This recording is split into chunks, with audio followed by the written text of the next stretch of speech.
Definite as तो एकदम definite fixed as तो नहीं होती है, लेकिन यूजुअली 12 से 15 साल में हो जाना चाहिए। यदि 12 से पहले हो रहा है या 15 से बाद हो रहा है तो कहीं ना कहीं कुछ प्रॉब्लम है। यदि उसका और सेकेंडरी सेक्सुअल डेवलप है तब हम लोग 16 साल तक भी इंतज़ार करेंगे, है ना। और ये मेनली हार्मोन जेनेटिक भी हो सकता है, हार्मोन इम्बैलेंस के कारण भी हो सकता है। तो जो भी है 12 से यूजुअली 12 में हो जाता है, लेकिन 15 के बाद नहीं आता है तो हम लोग ज़रूर उसको इन्वेस्टिगेट करते हैं, और जो भी इन्वेस्टिगेशन में जो भी प्रॉब्लम होता है उसके अनुसार से उसको मैनेज करते हैं।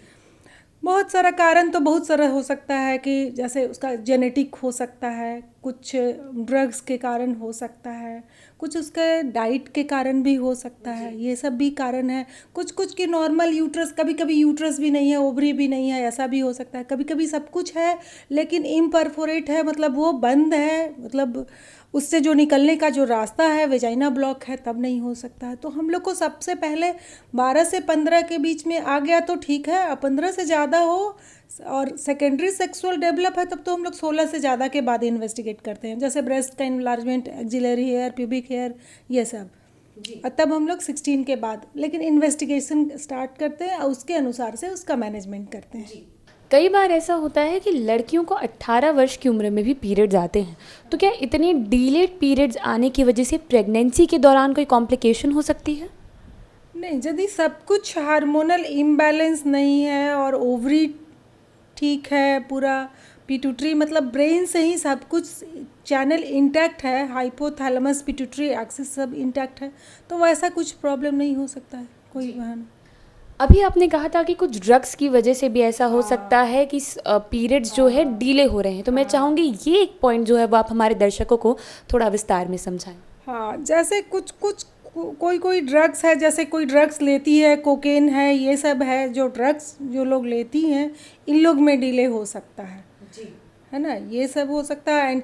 मतलब कुछ कुछ बीमारियां हैं उसमें भी हो सकता है, जैसे टीबी है, ये सब है, इस सब में भी डिले हो सकता है। टीबी के अलावा और ऐसी कौन सी बीमारियां हैं जिनकी वजह से डिले हो सकता है? टीबी के अलावे अलावे तो ब्रेन से कोई भी पिट्यूटरी माइक्रोएडिनोमा, प्रोलैक्टिनोमा, मतलब ये सब जो ब्रेन का जो ट्यूमर्स है, कोई भी ट्यूमर्स के कारण हो सकता है, ट्यूमर के कारण हो सकता है। क्या ये मुमकिन है कि तरह तरह की बीमारियों के लिए जो लोग दवाइयाँ लेती हैं, जो लड़कियां दवाएं लेती हैं, उनकी वजह से भी ये समस्या हो सकती है?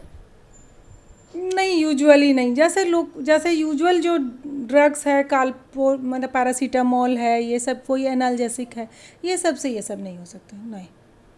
अब हमने ये तो एक चीज़ जान ली कि बहुत सारे कारण हैं जिनकी वजह से 16 वर्ष से 18 वर्ष की उम्र तक में पीरियड्स आ सकते हैं, लेकिन अगर किसी को उससे पहले ही आ गए हैं, जैसे 10 वर्ष की उम्र का हमने आपको बताया, ये क्यों होता है?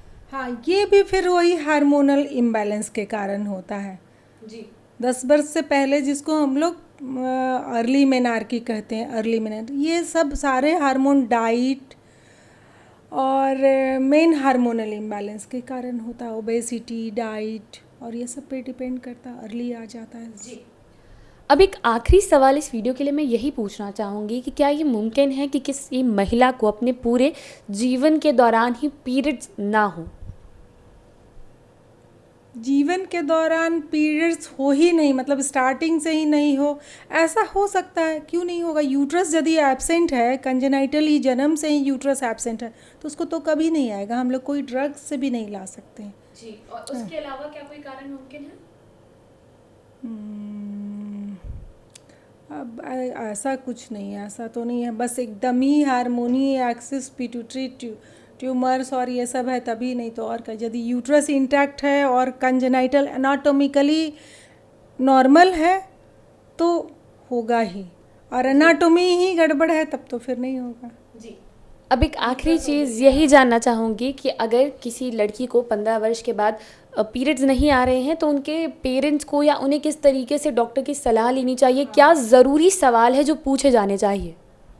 हाँ, पेरेंट्स को पूछे जा, बस मेन पेरेंट्स जो आते हैं कि क्या होगा आगे का, आगे के लिए क्या करना है, यही ना। डॉक्टर को सलाह, पहले तो काउंसिल करना है ना। और काउंसलिंग डॉक्टर, मतलब डॉक्टर्स का काम है कि पेरेंट्स को काउंसिल करना है कि नहीं, जो भी प्रॉपर है आप इन्वेस्टिगेट कराइए, जो है इलाज होगा और आएगा।